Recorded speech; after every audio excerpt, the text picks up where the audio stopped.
Hello friends, बीबी educational hub में आपका स्वागत है। मैं अंकित बिंजवा आपके लिए एक और दूसरा भाग लेकर आए हैं, है ना। मध्य प्रदेश लोक सेवा आयोग में पूछे जाने वाला आयोग। अभी हम पहले आयोग की बात कर रहे हैं, एनएचआरसी की। एनएचआरसी की बात कर रहे हैं, है ना। राष्ट्रीय मानवाधिकार आयोग की बात कर रहे हैं, ये उसका भाग 2 है। इसके पहले भी हम बहुत सारी चीज़ें समझ लिए, ठीक है। तो चलिए हम आगे चलते हैं, थोड़ा सा एक ओवरव्यू बता देते हैं, उसके बाद हम चलते हैं आगे की तरफ, है ना। तो राष्ट्रीय मानव अधिकार आयोग में अभी तक हम क्या देख लिए थे? हम देख लिए थे कि सबसे पहले हमने देखा था कि मानव अधिकार मानव अधिकार क्या होते हैं। दूसरा हमने देख लिया था उसका इतिहास। इतिहास के बारे में बातचीत की जाए तो इतिहास कब से शुरू हुआ था, है ना। संयुक्त राष्ट्र महासभा की बैठक में 10 दिसंबर 1948 को पेरिस में, है ना, इसको अपनाया गया था। फिर 10 दिसंबर को क्या किया गया? मानवाधिकार आयोग क्या, सॉरी, मानवाधिकार दिवस घोषित किया गया। 10 दिसंबर को मनाया जाता है, ठीक है। फिर उसके बाद भारत में 1993 में क्या किया गया? इसे अपनाया गया और मानव अधिकार संरक्षण अधिनियम लाया गया।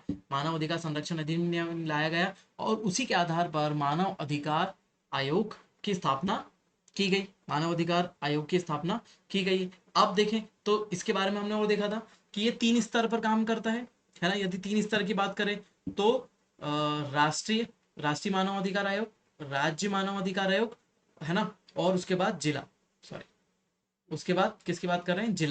जिले में। तो राष्ट्र यदि हम राष्ट्रीय स्तर पर बात करें तो राष्ट्रीय स्तर पर क्या होता है? राष्ट्रीय मानव अधिकार आयोग। राज्य स्तर पर बात करें तो राज्य मानव अधिकार आयोग। और यदि जिला स्तर पर बात करें तो मानव अधिकार न्यायालय। मानव अधिकार न्यायालय होता है, ठीक है। यहाँ तक हमने देखा था। उसके बाद और हमने देख लिया था कि किसकी बात कर रहे थे? राष्ट्रीय मानव अधिकार आयोग, है ना। आयोग के गठन की बात कर रहे हैं, ठीक है। अब ये क्या करता है? इसके गठन के बाद, गठन के बारे में देखें तो इसमें कितने सदस्य शामिल होते हैं? इसमें कुल 13 सदस्य होते हैं, है ना। किसकी बात कर रहे हैं अपन? गठन की। तो इसमें कुल कितने सदस्य होंगे? 13 सदस्य होंगे। कौन करेगा? केंद्र सरकार इसका गठन करेगी, है ना। प्रथम बार कब किया गया? अक्टूबर 1993। अक्टूबर 1993 में पहली बार गठन किया गया। इसका वर्णन किस में किया गया है? धारा 3 में दिया गया है। किस चीज का गठन के बारे में हम बात करते हैं, ठीक है। अब इसकी संरचना के बारे में बात करें, है ना। संरचना के बारे में बात करें तो अब इसकी संरचना में कितने सदस्य शामिल होते हैं? इसकी संरचना की बात करें तो संरचना में सदस्य शामिल होते हैं। एक अध्यक्ष होता है ना।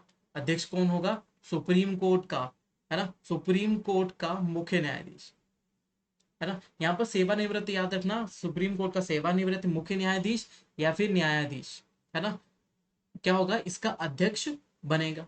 फिर उसके बाद होते हैं अन्य सदस्य। अन्य सदस्यों में सबसे पहले होते हैं गैर न्यायिक।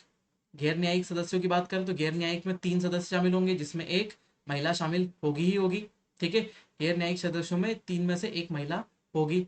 और यदि न्यायिक सदस्यों की बात करें, है ना, न्यायिक सदस्यों की बात करें तो पहला कहाँ से होगा? सुप्रीम कोर्ट से, है ना। इसमें सेवानिवृत्त भी हो सकता है और पदस्थ न्यायाधीश भी हो सकता है। और यहाँ पर दूसरी बात होगी हाई कोर्ट की। हाई कोर्ट में भी क्या हो जाएगा? मुख्य न्यायाधीश होगा।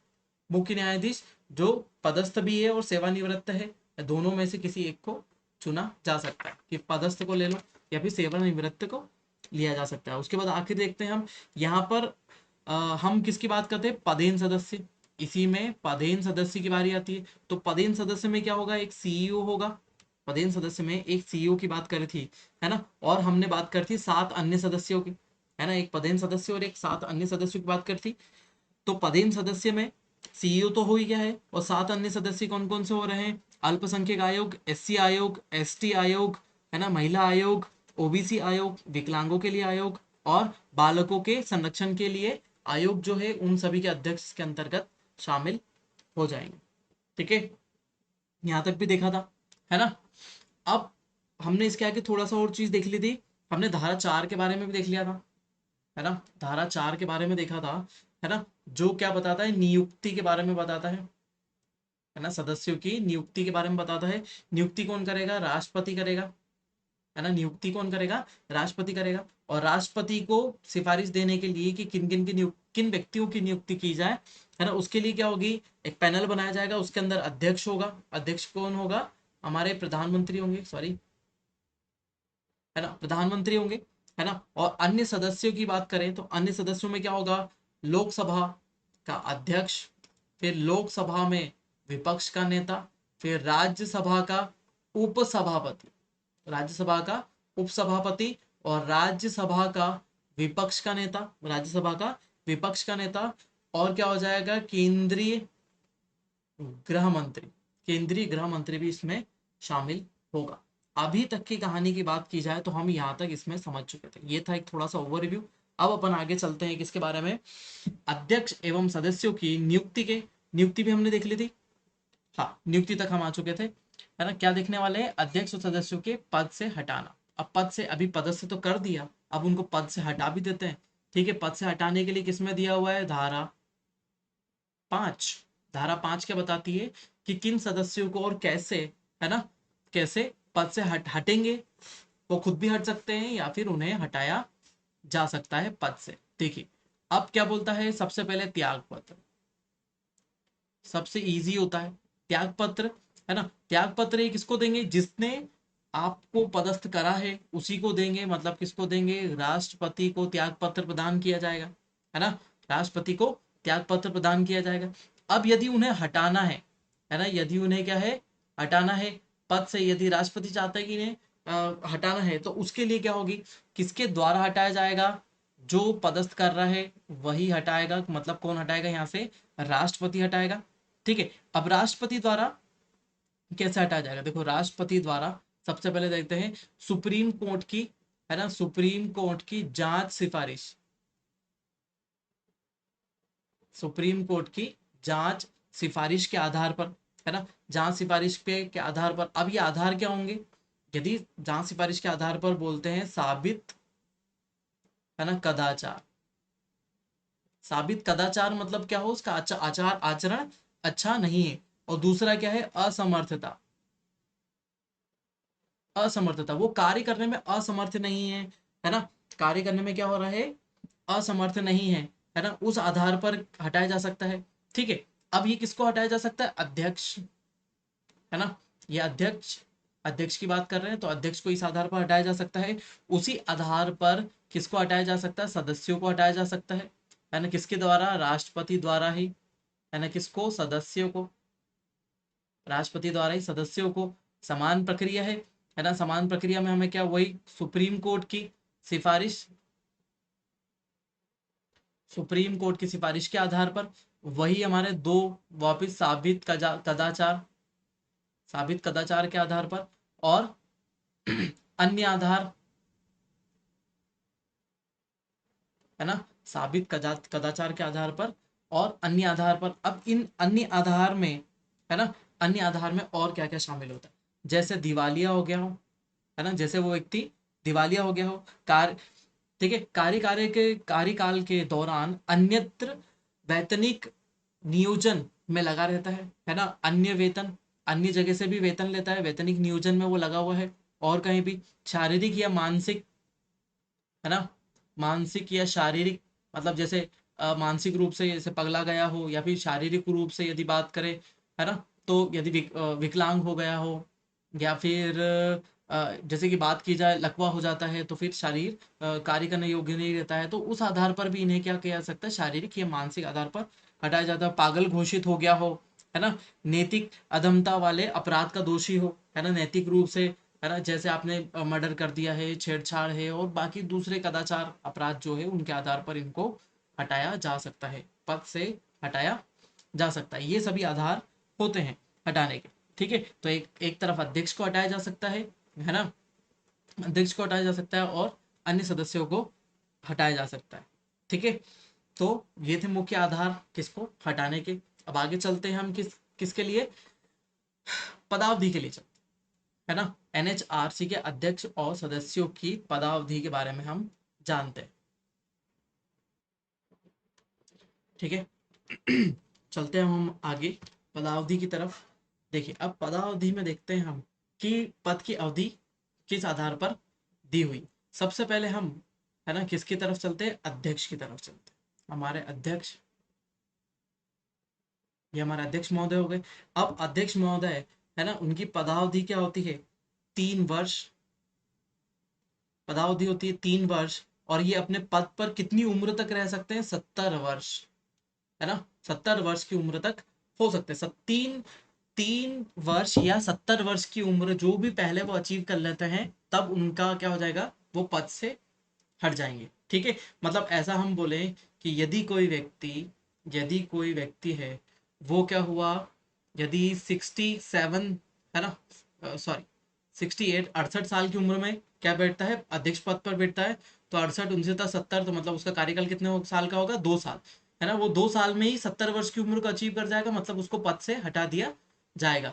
यदि वो 65 वर्ष की उम्र में बैठता है, तो वो क्या कर जाएगा? 3 साल, 65, 66, 67, 67 तक आकर क्या हो जाएगा? 3 वर्ष की अवधि पार करने के बाद क्या हो जाएगा? वो पद से हट जाएगा, ऐसा। ठीक है, अब इनमें से जो भी पहले हो जाएगा, इनमें से जो भी पहले हो जाएगा, उस आधार पर उनको क्या कर दिया जाएगा? पद से हटा दिया जाएगा, है ना। अब एक और बात करें कि यदि, देखिए यहाँ पर अभी इसके साल बचे हुए, ये पदस्थ हो सकता है, तो ये क्या हो सकते हैं? पुनर्नियुक्ति, है ना, ये याद रखिएगा, पुनर्नियुक्ति के पात्र होंगे, है ना। पुनर्नियुक्ति के पात्र होंगे, मतलब इन्हें वापस से एक बार और नियुक्त किया जा सकता है। हाँ, किया जा सकता है। यदि इनकी अवधि बची हुई, तो ये वापस से 3 साल के लिए और नियुक्त हो सकता है, और क्या हो जाएगा? 70 वर्ष की अपनी उम्र पार करके अध्यक्ष यहाँ से क्या हो जाएगा? सेवा निवृत्त हो जाएगा। ठीक है, अब दूसरी एक और बात करते हैं, ये किस धारा में दिया हुआ है? धारा तो बताना भूल ही गए, धारा थी हमारी 6, है ना। धारा 6 में इसके बारे में बताया गया है। यदि हम सदस्य की बात करें, अब सदस्य, देखिए ये सदस्य क्या होगा? इस सदस्य के लिए भी वही क्राइटेरिया है, 3 वर्ष, है ना, 3 वर्ष और 70 वर्ष। 3 वर्ष और 70 वर्ष दोनों में से जो भी वो पहले अचीव कर लेता है, पहले प्राप्त कर लेता है, तो उस आधार पर क्या हो जाएगा? उसे क्या कर दिया जाएगा? सेवानिवृत्त कर दिया जाएगा। ये भी पुनर्नियुक्ति के पात्र होंगे, है ना। मतलब ये भी वापस से सदस्य हो सकते हैं। सपोज हम माने कि कोई 61 साल की उम्र में क्या बना? सदस्य। फिर उसके बाद 61 कहाँ तक? 63 की उम्र तक वो क्या हुआ? सदस्य रहा। फिर उसके बाद एक और बार 66 तक सदस्य चुना गया। फिर उसके बाद हो सकता है ये अध्यक्ष बन जाए, तो ये वापिस से क्या हो जाएगा? अध्यक्ष बन जाएगा। 69 की उम्र तक क्या हो सकता है? अध्यक्ष बन सकेगा, ऐसा। ठीक है, तो ये उनके पुनर्नियुक्ति के प्रावधान है, क्योंकि वो पुनर्नियुक्त हो सकते हैं, है ना। पुनर्नियुक्ति के बारे में हमने देख लिया, आगे चलते हैं हम, है ना। अब यहाँ है सदस्य का अध्यक्ष के रूप में कार्य करना। सदस्य का अध्यक्ष के रूप में कार्य करना, है ना। यदि, देखो, अध्यक्ष सदस्य का अध्यक्ष के रूप में कार्य क्यों कर रहा है? क्योंकि यहाँ पर क्या है? हमारे अध्यक्ष महोदय मौजूद नहीं है। हो सकता है ना, कोई इमरजेंसी हो, है ना, कोई क्लिनिकल इमरजेंसी हो, या फिर हेल्थ इशू हो कुछ, है ना, तो उस आधार पर हमारा अध्यक्ष नहीं है, तो सदस्य में से कोई अध्यक्ष का कार्यभार क्या करेगा? संभालेगा, है ना। तो ऐसे प्रावधान किस में दिए हुए हैं? ऐसे प्रावधान दिए हुए हमारे धारा 7 में। धारा 7 में ऐसे प्रावधान दिए हुए। ठीक है, अब ये शक्ति किसके पास है? यदि हम इसकी शक्ति की बात करें, तो ये शक्ति किसके पास दी गई है? राष्ट्रपति के पास। ये राष्ट्रपति निर्धारित करेगा कि कौन व्यक्ति, जो हमारे पूरे सदस्य है, यानी कितने सदस्य है? ये पूरे 13 सदस्य है, उसमें से हमारे अध्यक्ष भी शामिल है। तो उसमें से इन 12 सदस्यों में से, है ना, इन 12 सदस्यों में से कौन व्यक्ति है जो क्या करेगा? अध्यक्ष की भूमिका निभाएगा आगे। ठीक है, क्योंकि इसमें न्यायिक सदस्य भी है और गैर न्यायिक सदस्य भी है ना। अब किस स्थिति में, है ना, यदि हम बात करते हैं यहाँ पर स्थिति, है ना, किसकी बात कर रहे हैं हम? स्थिति की। किस स्थिति में हो जाएगा, है ना? या तो स्थायी रूप से, है ना, स्थायी रूप से पद खाली हो जाता है। स्थायी रूप से पद खाली होना मतलब क्या हो जाएगा? या तो उनकी मृत्यु हो गई हो, है ना, या तो उन्होंने त्याग पत्र दे दिया, या तो उनकी मृत्यु हो गई हो, या फिर त्याग पत्र दिया हो, या फिर अस्थाई, है ना। अस्थायी रूप से हम बात करेंगे, तो अस्थायी रूप से क्या बात कर ले? या तो वो बीमार पड़ जाए, देखिए, या तो वो बीमार पड़ जाए, है ना, या तो पहली बात हो सकती है, या तो बीमार हो जाए, क्योंकि ये अस्थायी रूप से, यदि वो स्वस्थ हो जाएंगे तो वापस आ जाएंगे, है ना, या फिर कहीं बाहर हो, है ना, बीमार पड़ जाए, कहीं बाहर हो, है ना, या फिर कार्य में असमर्थ हो,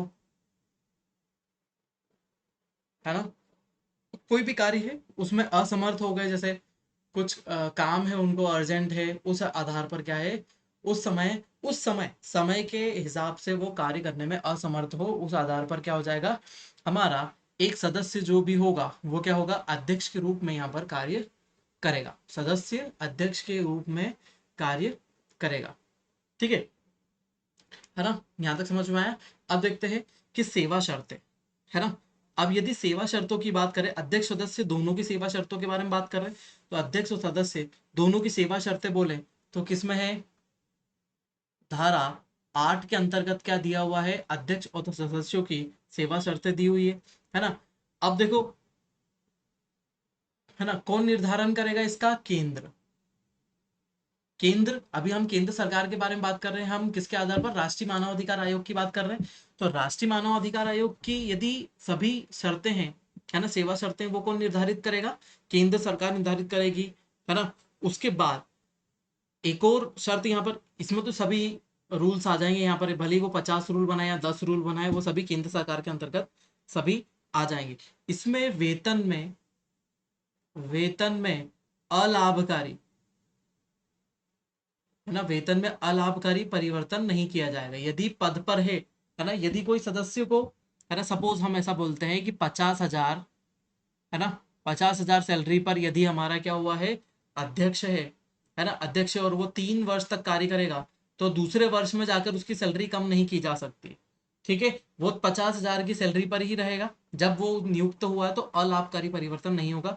बाद में यदि अगला अध्यक्ष आने वाला है और यदि हमको सैलरी कम करनी है, तो 30,000 सैलरी करके अगला अध्यक्ष आएगा। तो ये अलाभकारी परिवर्तन वाला होता है कि जब आपका सत्र चल रहा है, मतलब आप जब आप सत्र में हैं, है ना, जब तक आप पद पद पर हैं तब तक अलाभकारी परिवर्तन वेतन में नहीं किया जाएगा। ठीक है। अब एक और चीज है, रिक्ति, है ना, रिक्ति मतलब पद रिक्त होना, है ना। यदि पद रिक्त है और क्या करा एनएचआरसी ने, है ना, एनएचआरसी ने कोई कार्यवाही करी, है ना, पद रिक्त है यहाँ पर कोई से भी सदस्य का, और एनएचआरसी ने कोई कार्यवाही करी, तो वो अविधि मान्य नहीं होगी, है ना, वो क्या होगी, अविधि मान्य नहीं होगी, उसे मान्यता प्राप्त होगी। ऐसा नहीं होगा कि एक सदस्य नहीं था, 2 सदस्य नहीं थे, है ना, ज्यादा से ज्यादा सदस्य मौजूद होने चाहिए, है ना, एक कोरम संख्या, एक कोरम बना रहना चाहिए, तो ज्यादा से ज्यादा संख्या वहां पर मौजूद होगी। यदि 1 या 2 सदस्य कोई मौजूद नहीं है, तो कार्रवाई अविधि मान्य नहीं होगी, वो विधि मान्य होगी, विधि के अनुसार ही आएगी। ठीक है। ठीक है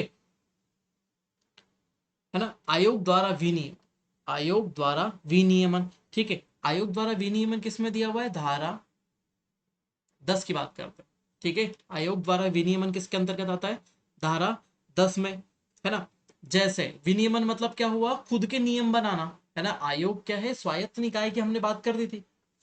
यदि स्वायत्त निकाय है तो वो क्या करेगा, खुद के नियम बनाएगा। यदि खुद के नियम बनाएगा तो अपनी बैठक, है ना, अपनी बैठक के बारे में जगह, है ना, जगह का निर्धारण कर सकता है, या तो वो दिल्ली में कर सकता है या फिर अन्य जगह पर जहां उसे उचित उचित समझे, है ना, दिल्ली में कर सकता है या फिर जहां उसे उचित लगे वहां पर क्या कर सकता है, बैठक का निर्धारण कर सकता है कि कहाँ पर उसका आयोग बैठेगा, बैठक कहाँ पर होनी है, कहाँ पर कार्रवाइयों का निर्धारण होगा।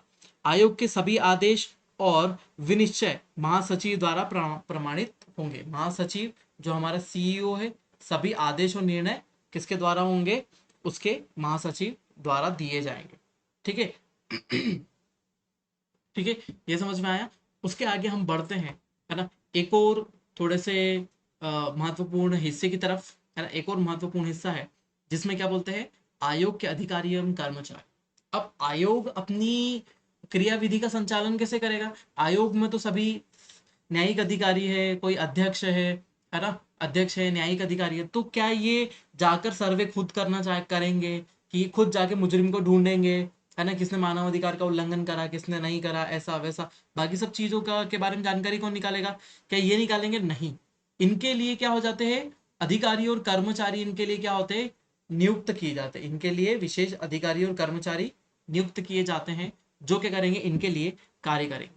जो अधिकारी और इनके बारे में जानकारी देते हैं, कौन सी धारा बताती है, धारा 11 बताती है अधिकारी और कर्मचारी, है ना। जैसे यहाँ पे धारा 11 है तो एक एक को मानो अधिकारी और एक है कर्मचारी, तो धारा 11 अधिकारी और कर्मचारी के बारे में बताती है ना।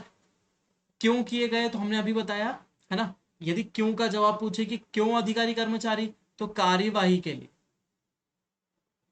कार्यवाही संचालन, किसके लिए, कार्यवाही संचालन के लिए क्या किया जाएगा, अधिकारी और कर्मचारी इनको दिए जाएंगे, है ना। अब देखो सबसे पहले क्या हो गया, अब इनकी नियुक्ति, है ना। यदि इनकी नियुक्ति कार्यकारी अधिकारी उनकी नियुक्ति के बारे में बात करें तो नियुक्ति कौन करेगा, केंद्र सरकार, केंद्र सरकार, केंद्र सरकार क्या करेगी, इन सभी की नियुक्ति करेगी, केंद्र सरकार द्वारा इन अधिकारियों की नियुक्ति कर्म की जाएगी, ठीक है। अब यदि हम बात करें तो इनके कर्मचारी कौन होंगे, इनके कर्मचारी जो साथ में काम करने वाले हैं, ठीक है। तो कर्मचारियों में कौन कौन शामिल होगा, महासचिव, है ना, इसमें जो महासचिव है ना। अब ये जो महासचिव है जिसके जिसको हम क्या बोल रहे हैं, सीईओ जो होगा, है ना, जो रिपोर्ट क्या करेगा, असेंबल करेगा, रिपोर्ट असेंबल करेगा और देगा, है ना। तो ये क्या होगा, भारत, क्या होगा, सरकार भारत सरकार का सचिव स्तर का अधिकारी होगा, है ना। भारत सरकार का सचिव स्तर का एक अधिकारी होगा जो इसके अंतर्गत शामिल होगा, है ना, इसके अंतर्गत शामिल होगा। अन्य अधिकारियों की बात करें, अन्य अधिकारी वो पुलिस अधिकारी, ठीक है, अन्य अधिकारी, ठीक है। अन्य में कौन कौन कौन से आ सकते हैं, है ना, जैसे पुलिस आ गई, इसके अंतर्गत क्या आ गई, पुलिस आ गई। तो अब इसके अंदर क्या हो जाएगा, डीजीपी श्रेणी का, है ना, डीजीपी श्रेणी का पुलिस अधिकारी इसके अंदर क्या होगा, शामिल होगा, नियंत्रण का कार्य करेगा और इसके अंतर्गत क्या होगी, फोर्स होगी, है ना। डीजीपी स्तर का एक अधिकारी शामिल होगा और इस अधिकारी के अंतर्गत क्या होगी, फोर्स शामिल होगी। तो है ना, कर्मचारी दिए गए हैं, तो कर्मचारी में एक सीईओ मतलब क्या, सचिव स्तर का अधिकारी, मतलब एक आईएएस अधिकारी होगा, एक आईएएस अधिकारी होगा, वो इसके अंदर शामिल होगा। और पुलिस अधिकारी एक आईपीएस लेवल का अधिकारी जो होगा इसके अंतर्गत शामिल होगा, जो इनकी कार्यवाहियों के संचालन में इनकी मदद करेगा, ठीक है। हाँ, चलो ये तो हमारे महत्वपूर्ण चीजें हो गई, है ना। यहाँ तक हमने कर्मचारी और आयोग आयोग के बारे में जानकर देखी। अब देखते हैं अपन क्या, आयोग के कार्य के बारे में। आयोग के कार्य सबसे ज्यादा महत्वपूर्ण है ना। तो यदि हम सबसे पहली बात करें कि आयोग के कार्य दिए कहाँ गए, है ना, यदि हम धारा की बात करें तो कौन सी धारा में दिए गए हैं आयोग के कार्य, धारा 12, ऐसा है, धारा 12 आयोग के कार्य, धारा 12 आयोग के कार्य दिए हुए, ठीक है। अब जो आयोग है वो काम किस चीज के लिए करेगा, मानव अधिकारों के उल्लंघन, है ना, मानव अधिकारों का कोई उल्लंघन करता है या फिर उसका दुष्प्रेरण करता है। दुष्प्रेरण का मतलब क्या होता है, उकसाना, किसी को, किसी के मानव अधिकारों को छीनने के लिए उकसाना, दुष्प्रेरित करना। तो वो व्यक्ति जो क्या कर रहा है, उकसा रहा है उसको, है ना, तो वो भी क्या होगा, है ना, ये सब क्या होगा, वो व्यक्ति जुर्म मुजरिम होगा और उसके अधिक उसके खिलाफ कार्यवाही की जाएगी, ठीक है। इन सब की क्या करता है, वो शिकायतें लेता है ना, उन सब की शिकायतों के ऊपर कार्य करता है ना, शिकायतें लेता है और क्या करता है, जांच करेगा, शिकायतें भी लेगा और क्या करेगा, जांच भी करेगा, ठीक है। इसके अंदर जो मानव अधिकार है उसके अंदर क्या करेगा, अनुसंधान, है ना, अनुसंधान को प्रोत्साहन, अनुसंधान को क्या करेगा, प्रोत्साहन करेगा, मतलब मानव अधिकारों को और किस आधार पर और कैसे सुरक्षित रखा जा सकता है ना, उस आधार पर क्या करेगा, अनुसंधान करेगा, है ना।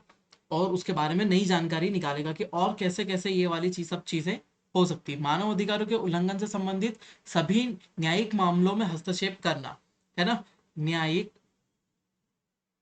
न्यायिक मामलों में हस्तक्षेप, है ना। यदि न्यायालय में कोई सा ऐसा मामला आता है जिसके अंदर मानव अधिकारों से संबंधित कुछ भी ऐसा होता है जो किसी व्यक्ति के मानव अधिकारों का उल्लंघन कर रहा है, जैसे दंगे फसाद में लोगों को मारा जाना, तो उस आधार पर उनको जेल में भी बंद कर दिया गया, ये वो बेकसूर लोगों को भी बंद कर दिया गया, कसूरवार लोगों को भी उसके अंदर बंद किया गया है, उनके साथ ऐसी हरकतें की गई, तो जैसे वहाँ किसी व्यक्ति की मृत्यु हो जाती है जेल में, और उन सभी मामलों में क्या हो रहा है, यदि वो न्यायालय में मामले चल रहे हैं तो उसमें मानव अधिकार आयोग भी उठकर सामने आता है। आपने बहुत सारे मामलों में देखा होगा, है ना। ठीक है, मानव अधिकारों, नेक्स्ट देखते हैं अपन, मानव अधिकारों में उसके संरक्षण से संबंधित विधिक उपायों के प्रति जन जागरूकता पैदा करना, है ना। जो विधिक अधिकार है ना, विधिक अधिकार है, क्या आपको पता है, क्या हमको पता है ना, कि कौन सा अधिकार है, तो उसके लिए क्या करेगा, जन जागरूकता। आपको नहीं पता आपके कौन सा अधिकार है, मानवीय अधिकार है ना, आपको कौन नहीं पता आपके मूल अधिकार कैसे हैं, ठीक है। तो उसके लिए जन जागरूकता, प्रत्येक व्यक्ति को, छोटे से लेकर, है ना, छोटे से लेकर बड़े व्यक्ति सभी को पता होना चाहिए कि आपके अधिकार कौन कौन से हैं। जन जागरूकता उसके लिए फैलाना, ठीक है। इसके बाद एक महत्वपूर्ण पॉइंट आता है ना, जैसे जेल हो गया, जेल हो गया, बंदी गृह हो गया, जेल हो गया, बंदी गृह हो गया, जहां पर मुजरिमों को कुछ समय के लिए रखा जाता, जेल परमानेंट रखा जाता, बंदी गृह कुछ समय के लिए रखा गया है, कि जिससे जैसे कुछ होते हैं उनको तड़ी पार होते हैं, उनको भाग जाते हैं और उनके उनसे संबंधित कुछ कुछ समस्याएं होती रहती है, जो गुंडा पकड़ अभियान चलता है वो, तो उनको कहाँ रखा जाता है, बंदी गृह में रखा जाता है। तो बंदी गृह हो, है ना। तो इसमें जाकर क्या करना, इसमें जाकर उन सब चीजों के बारे में जानकारी लेना कि उनके मानव अधिकारों का उल्लंघन तो नहीं हो रहा, उन्हें मारपीट तो नहीं की जा रही है, और अन्य चीज, मारपीट अन्य चीजें उनके साथ तो नहीं की जा रही है, उनका व्यवहार कैसा है ना, क्योंकि ये भी मानव है, उनकी किसी गलती के कारण वो जेल में आ चुके हैं, और उनके अधिकारों की सुरक्षा करना, है ना। मानव अधिकार आयोग को सिर्फ इतना रहता है कि कोई मानव है और उसके अधिकारों का उनको संरक्षण करना है, भले ही वो आप कहीं पर भी हो, जेल में हो या बंदी गृह में हो, ठीक है। ठीक है, अब एक और महत्वपूर्ण जो आपके लिए भी होगा, आप जाके अब एक अधिकारी बनेंगे, तो लोक सेवक द्वारा, है ना, लोक सेवक द्वारा अधिकारों का हनन, अधिकारों का हनन, ठीक है। तो लोक सेवक मुख्य रूप से जनरली हो ही जाता है ना, शक्ति होती है उनके पास कार्य करने की, उस आधार पर कुछ अधिकारों का हनन हो जाता है, आप लोगों को मारने कूटने लगते हैं, जैसे पुलिस वाले हैं मारने लगे, है ना, कसूरवारों को पकड़कर जेल में डाल दिया और बाकी उनसे दुर्व्यवहार कर रहे हैं, तो उस आधार पर भी क्या हो जाएगा कि लोक सेवकों, है ना, लोक सेवकों को द्वारा मानव अधिकारों के हनन संबंधित मामलों की भी जांच करता है ना, जांच करता है कि ये जो उन्होंने कृत्य किया क्या वो सही था या गलत था, उस आधार पर भी जांच करेगा, ठीक है। उसके बाद आएगा मानव अधिकार, मानव अधिकार प्रयोग में बाधक तत्वों की पहचान करना, जैसे बाधक तत्व, बाधक तत्वों की पहचान करना, मतलब मानव अधिकार, लोगों तक जो मानव अधिकार पहुंचाने हैं या फिर उनको जो मानव अधिकार मिले हुए हैं, उसमें कौन कौन से ऐसे तत्व है जो बाधा पहुंचा रहे हैं, है ना, उन सभी तत्वों को क्या करना, खत्म करना या फिर उसमें सुधार करना, है ना, खत्म करना या फिर उनमें सुधार करना, जिससे आगे की प्रणाली हमारी सुरक्षित बनी रहे, है ना। नेक्स्ट आ जाते हैं हम, न्यायालय के समक्ष मानव अधिकार हनन से संबंधित विचाराधीन मामलों में उन न्यायालयों की पूर्वानुमति से हस्तक्षेप करना, ठीक है। उनकी अनुमति से मामलों में हस्तक्षेप, है ना, मामलों में हस्तक्षेप करना, मामलों में हस्तक्षेप करना, है ना, सॉरी, मामलों में हस्तक्षेप यदि होगा तो क्या हो जाएगा, उसमें एक और मानवाधिकार का भी पक्ष जुड़ जाएगा और वहां पर न्याय अच्छे से मिल पाएगा, ठीक है। तो उस आधार पर ये न्यायालय से भी पूर्वानुमति, है ना, लेकिन यहाँ पर क्या है, पूर्वानुमति से हस्तक्षेप कर सकता है। मानव अधिकार के क्षेत्र में कार्यरत एनजीओ एवं अन्य संस्थाओं को प्रोत्साहित करना, जैसे एनजीओ हो गए, है ना, अन्य संस्थाओं, ठीक है, कुछ एनजीओ होते हैं, है ना, नॉन गवर्नमेंट ऑर्गेनाइजेशन, है ना, तो ये भी काम करते हैं, और अन्य संस्था होती है जो जुड़ी हुई होती है ना, ये धार्मिक संस्थाएं भी हो सकती है ना, धार्मिक हो सकती है, सामाजिक हो सकती है, इसलिए दोनों को अलग लिखा है। तो एनजीओ हो गए, तो ये क्या होते हैं, ये प्रॉफिट को नहीं देखते हैं, और ऐसे ऑर्गेनाइजेशन होते हैं बिना प्रॉफिट के, दोनों ही प्रॉफिट को नहीं देखते और सिर्फ अपना काम करते हैं, लोगों तक खाना पहुंचाना, उनके रहने की व्यवस्था, बरसात में रहने की व्यवस्था और बाकी सब चीज़ों तक को उन तक मुहैया करवाना, क्योंकि उन्हें जानकारी नहीं है, उन व्यक्तियों को जानकारी नहीं है और उन तक जानकारी पहुंचाने का कार्य ये व्यक्ति करेंगे। वह संस्थाएं जो धार्मिक संस्थाएं हैं, है ना, जो लोगों को भोजन भोजन भोजन देती है, आश्रय देती है ना, कपड़े प्रोवाइड करती है और अन्य सुविधा उनको प्रदान करती है, तो वो सभी संस्थाओं को भी कार्य करना और उनको भी प्रोत्साहन देना कि ये संस्था ज्यादा से ज्यादा हो। तो मानव अधिकार आयोग के इतने मामले उठे ही नहीं, है ना, इतने ज्यादा मानव अधिकार आयोग के लिए इनके हनन के मामले नहीं उठेंगे, क्योंकि सभी को जानकारी होगी। क्योंकि हर एक व्यक्ति के पास जाकर मानव अधिकार आयोग नहीं बता सकता है, ठीक है, वो सार्वजनिक रूप से तो बता ही सकता है सबको कि पेपर में न्यूज दे दी, एडवर्टाइजमेंट कर दिया, लेकिन कुछ लोगों तक ये सुविधा भी नहीं पहुंच पाती ना। तो उन व्यक्तियों तक पहुंच कौन कर पाएंगे, एनजीओ और ये सब कर पाएंगे। तो छोटे ऊपर से लेकर नीचे के स्तर तक जानकारी कहाँ तक पहुंचेगी, इन छोटे एनजीओ से ही पहुंचेगी, ठीक है। तो ये थे हमारे मानव अधिकार आयोग के कार्य जो दिए हुए हैं किसमें, धारा 12। फिर आयोग के जांच संबंधी शक्तियां। अब देखते हैं अपन जांच संबंधी शक्तियां क्या क्या दी हुई है, ठीक है। अब जांच संबंधी शक्तियां किसमें दी हुई है, हमारी धारा 13, है ना। 13 के अंतर्गत क्या दिया हुआ है, जांच से संबंधित शक्तियां दी गई है ना, जांच से संबंधित शक्तियां दी गई है। लेकिन एक मिनट हो गया, है ना, इससे संबंधित, इसके पहले हम जब यहाँ आ रहे हैं, आयोग के कार्य देख लिए, है ना। तो आयोग के कार्य देखने से पहले हम एक चीज और छोटी सी देखते चलते हैं कि इसमें कमियां क्या है ना। इसमें ये जो भी कार्य कर रहा है, इन सब कार्यों में ये तो सब ठीक ही है, लेकिन इन सब में कमियां कहाँ पर हो रही है ना। इसमें क्या हो जाता है, देखो कमियों में हम गिना देते हैं, जैसे राजनीतिक हस्तक्षेप, है ना, राजनीतिक हो जाता है हस्तक्षेप, है ना, कोई नेता नगरी वहां पर सामने आ जाती है, राजनीतिक हस्तक्षेप हो जाता है ना। अपने सदस्यों को चुनने का अधिकार नहीं है ना, अपने सदस्यों को ये खुद नहीं चुन सकता है कि अपने सदस्य कौन से सदस्य उच्च गुणवत्ता वाले हैं जो अच्छे से कार्य कर सकते हैं, है ना। इसको दंड देने का अधिकार नहीं है, ये दंड नहीं दे सकता है मानव अधिकारों के उल्लंघन पर।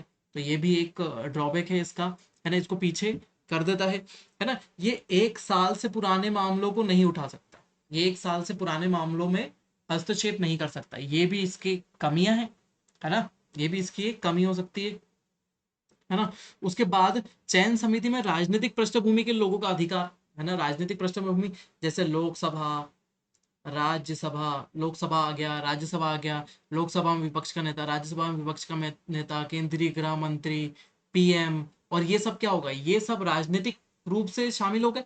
यदि राजनीतिक रूप से शामिल हो गए तो राजनीति का तो आपको पता ही है कि बहुत कड़ा प्रभाव पड़ता है। राजनीति का प्रभाव पड़ने का मतलब ये हो गया कि उसके अंदर राजनीतिक रूप से जो सुदृढ़ होंगे, जिनका राजनीतिक रूप से संबंध है, वो व्यक्ति जल्दी से अंदर आ जाएंगे इन आयोगों में, अपना सिलेक्शन हो जाएगा, है ना, आयोगों में वो व्यक्ति सिलेक्ट हो जाएंगे, बाकी सब चीजें, और उनके आधार पर कार्य करेंगे, है ना, उनको मुनाफा या फायदा पहुंचाएंगे। ऐसे व्यक्ति भी शामिल हो सकते हैं उसके अंदर, ठीक है ना। अब ये क्या हो सकता है, सिर्फ मात्र सिफारिश कर सकता है, क्या कर सकता है, ये मात्र सिफारिश कर सकता है ना, कि ऐसा किया जाना चाहिए। अब ये मानना नहीं मानना केंद्र सरकार के ऊपर, केंद्र सरकार माने या ना माने, ठीक है। तो ये मात्र सिफारिश कर सकता है कि इस मामले में ऐसा हुआ है और इसकी हम सिफारिश करते हैं, ठीक है। इसके पास विशेष तंत्र नहीं, इसके पास एक विशेष तंत्र नहीं है, इनको अधिकारी और कर्मचारी तो दिए हुए, लेकिन ये विशेष तंत्र नहीं है, जो ये आयोग बोल देगा वो काम कर देगा, लेकिन इनके पास एक्सपर्टीज नहीं है वहां पर, कि वो जो अधिकारी और कर्मचारी आ रहे हैं उनको मानव अधिकार का कोई नॉलेज नहीं है ना। इसमें भी 3 विशेषज्ञ शामिल है, बस मात्र 3 विशेषज्ञ शामिल है, उनको अपराध के बारे में पता नहीं है ना। विशेषज्ञ तो है आपराधिक गतिविधियों के बारे में, उनको कैसे पकड़ा जाए, है ना, उनको कैसे पकड़ा जाए, कहाँ कहाँ मिल पाएंगे, और पुलिस तंत्र तो इसके अंदर शामिल है, लेकिन उतनी एक्सपर्टीज नहीं है कि एक विशेष व्यक्ति हो या 2-4 विशेष व्यक्तियों का पैनल हो जो इन सब चीजों को के बारे में जानकारी निकाले। तो ये आयोग के कार्य और उसके ड्रॉबैक भी है या फिर उसकी कमियां भी है, तो ये कमियों के बारे में भी देखते चल। अब देखते हैं आयोग की जांच संबंधी शक्तियां, जांच संबंधी शक्तियां किसमें दी हुई है, धारा 13 के अंतर्गत दी हुई है। धारा 13 में क्या दी हुई है, जांच संबंधित शक्तियां दी हुई है, ठीक है। तो धारा 13 में दी हुई है, ठीक है। अब इसको कौन सी शक्ति मिली हुई है, सबसे पहले हम यहां पर बात करेंगे सिविल न्यायालय,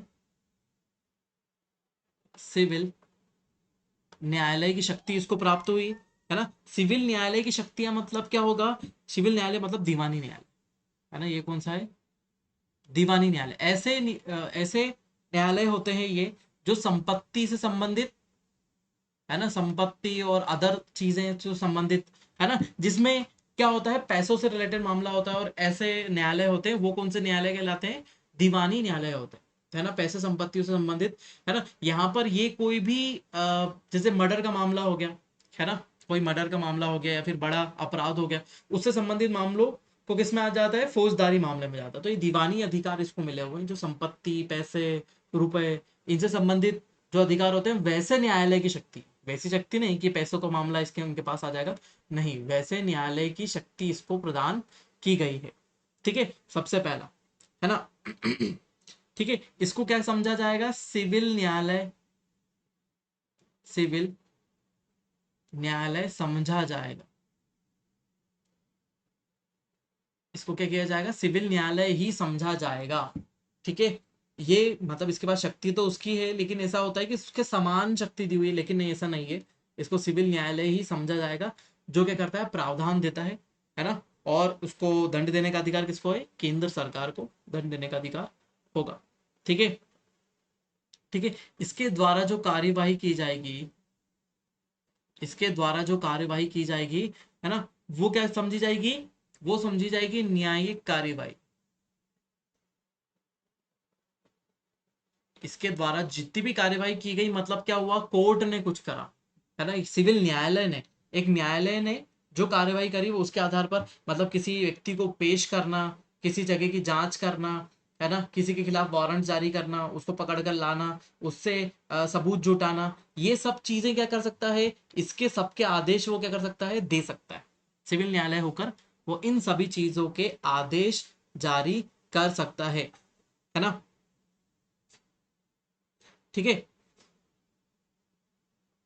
ठीक है। अब ये जो अन्वेषण का कार्य करेगा, किसका, अन्वेषण का, अन्वेषण का ये जो भी कार्य करेगा, ठीक है, और केंद्र और राज्य सरकार के, अब इसमें कौन कौन शामिल होंगे, केंद्र प्लस राज्य, है ना, सरकार के क्या होंगे, अधिकारी शामिल होंगे इसमें, केंद्र और राज्य सरकार के अधिकारी, जैसे पुलिस हो गई, है ना, पुलिस हो गई, अन्य अधिकारी शामिल हो गए, फॉरेंसिक हो गया, है ना, और भी यदि आपको चाहिए, है ना, तो सभी अधिकारी इसके अंतर्गत शामिल होंगे और कार्य करेंगे। यदि हम इन अधिकारियों की बात करें कि इन सब के, ये जो अधिकारी है जो काम कर रहे हैं इनके साथ में, है ना, ये किस में शामिल है, धारा 14, है ना, कि आयोग अन्वेषण के लिए केंद्र सरकार, राज्य सरकार के अधिकारी या अन्वेषण एजेंसियों का प्रयोग करेगा।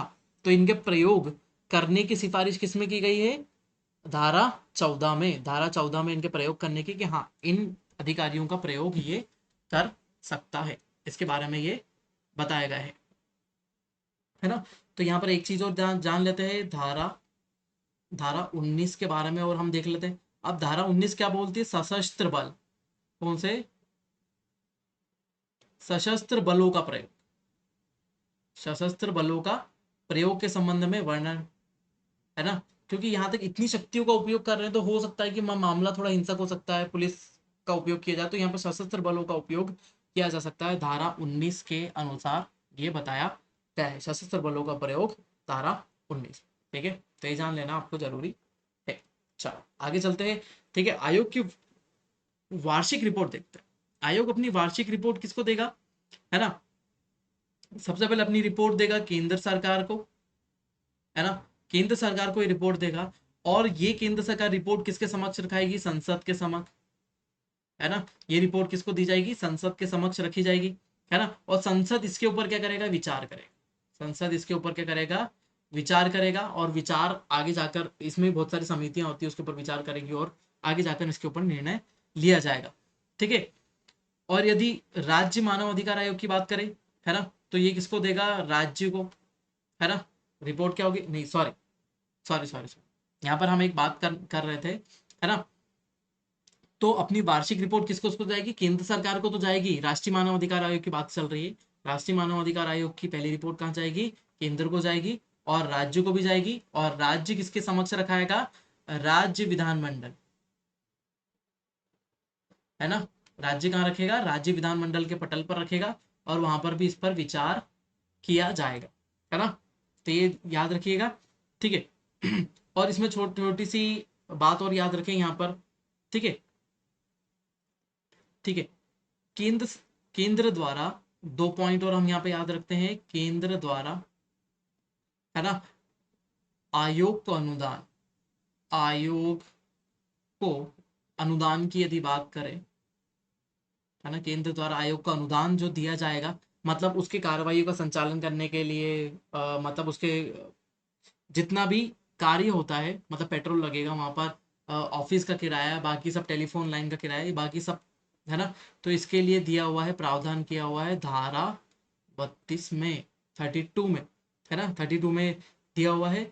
और फिर आयोग का लेखा परीक्षक, आयोग का लेखा परीक्षक मतलब जो क्या करेगा, आयोग के लेखा परीक्षण करेगा कि मतलब कितना खर्चा हुआ, कितना पैसा आया, कितना पैसा गया, ये किस में दिया हुआ है, ये हमारी धारा 34 बताती, 34, धारा 34 बताती है। पहला अनुदान जो मिलेगा 32 में, और क्या आयोग आयोग का लेखा जोखा है वो किसमें होगा, धारा 34 के अंतर्गत बताया जाएगा। ठीक है, तो ये महत्वपूर्ण है हमारे थोड़े। ठीक है, अब आ जाते हैं अपन आयोग की अधिकारिता।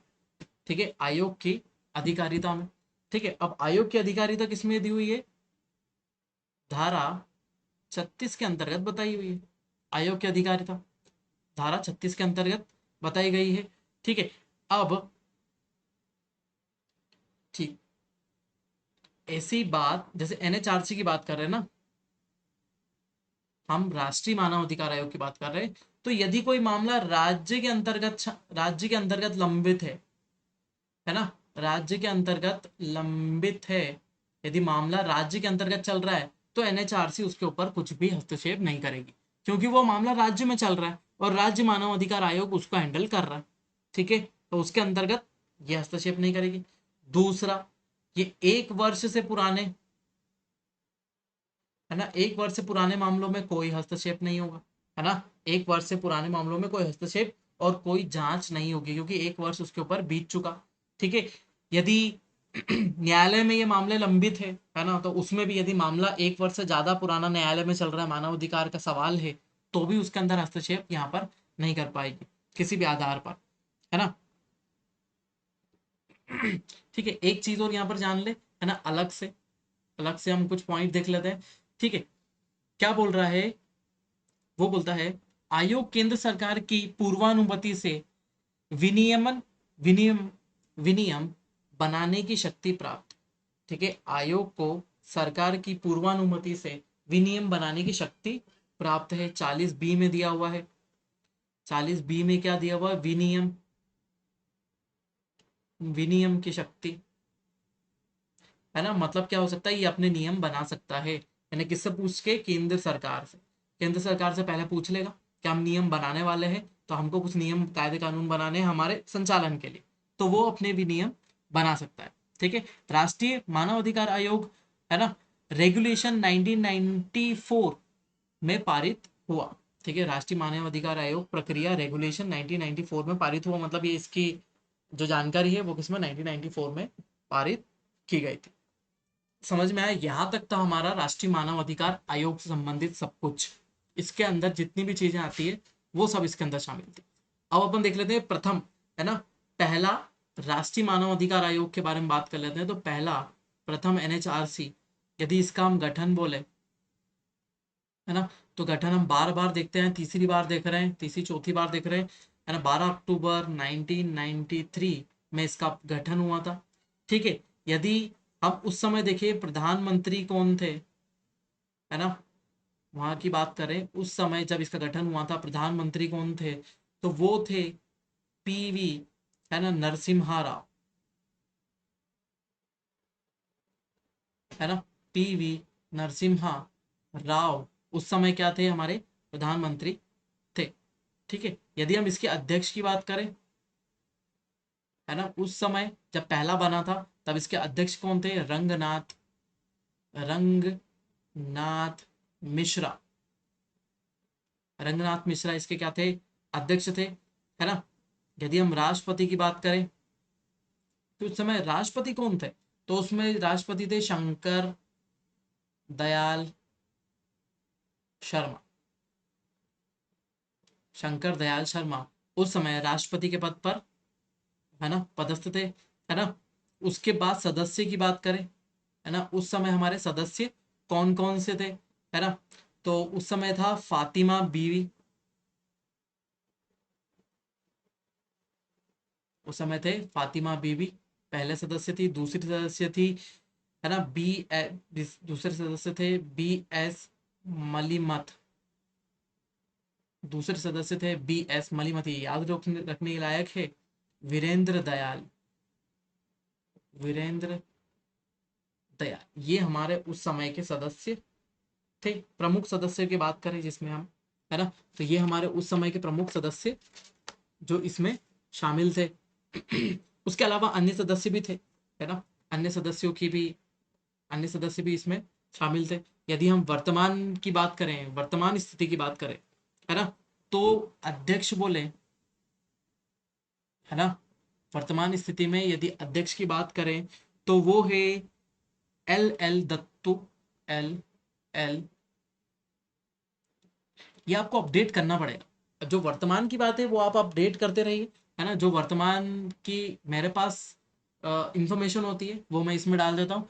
आप जब आपके नोट्स रहते हैं तो उसमें जगह छोड़े हैं ऐसी, है ना, ऐसी एक दो जगह छोड़ते, क्योंकि जल्दी जल्दी भी चेंज हो जाते हैं कि एक आध साल रहे फिर रिटायर हो गए, एक दो साल रहे रिटायर हो गए, एक दो साल रहे रिटायर हो गए। तो एक आध साल में मतलब 2 साल में 2-3 अध्यक्ष बदल सकते हैं, ऐसी जगह छोड़कर उनको रखे। ठीक है। यदि सदस्य की बात करें, है ना, सदस्य के मैं फटाफट नाम बता देता हूँ यहाँ पर। ठीक है। सदस्य यहाँ पर है न्यायमूर्ति प्रफुल्ल चंद्र पंत। कौन है? न्यायमूर्ति प्रफुल्ल चंद्र पंत। फिर उसके बाद दूसरे हैं श्रीमती ज्योति काल श्रीमती ज्योति कालरा, श्रीमती ज्योति कालरा। और तीसरे हैं डॉक्टर ध्यानेश्वर मनोहर मुलय, है ना, ध्यानेश्वर मनोहर मुलय। यहाँ पर 1 2 3 सदस्य तो है, और यहाँ पर 2 सीट जो है वो क्या है? खाली है। 2 सीट अभी क्या है यहाँ पर? खाली है ना, जो सदस्य है। कि कौन से वाले सदस्य में? जो सदस्य यहाँ पर अपने पद पर मतलब पदेन सदस्यों की बात नहीं कर रहे हैं हम यहाँ पर, जो सदस्य सामान्य सदस्य है जिन्हें निर्वाचित किया जाता है। पदेन सदस्य तो अपने हर आयोग के अध्यक्ष होंगे। हर आयोग के अध्यक्ष का आपको नाम याद रखना है कि किस आयोग के। SC ST के, जैसे OBC, SC ST हो गया, है ना, OBC हो गया, SC ST हो गया। ठीक है। अल्पसंख्यक हो गए, है ना, अल्पसंख्यक आयोग हो गए। ठीक है।